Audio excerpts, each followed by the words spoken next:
বরবটি, আলু আর ছোট চিংড়ি মাছ দিয়ে ভাজি করার জন্য প্রথমে হচ্ছে বরবটি আলুটাকে কেটে নিয়ে নিছি, একটা পেঁয়াজ কেটে নিয়ে নিছি, কাঁচামরিচ আর একটা টমেটো নিয়ে নিছি।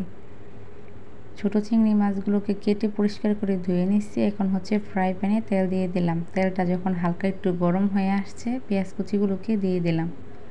সাথে 2টা পাকা মরিচও দিয়ে দিচ্ছি। আপনারা চাইলে এখানে শুকনো মরিচটাও ইউজ করতে পারেন।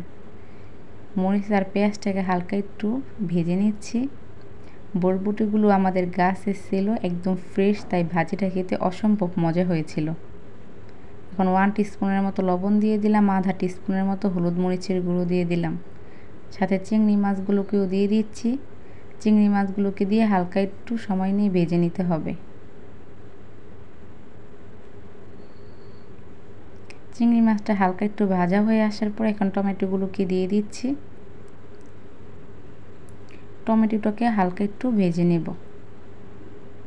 এখন আলু আর বরবটিগুলোকে দিয়ে দিচ্ছি। আলু আর বরবটিটা দেওয়ার পরে উল্টিয়ে পাল্টিয়ে এটাকে হচ্ছে মশলাটার সঙ্গে মিক্স করে নিতে হবে। এখন কিছুক্ষণ সময়ের জন্য ঢাকনা দিয়ে দিব।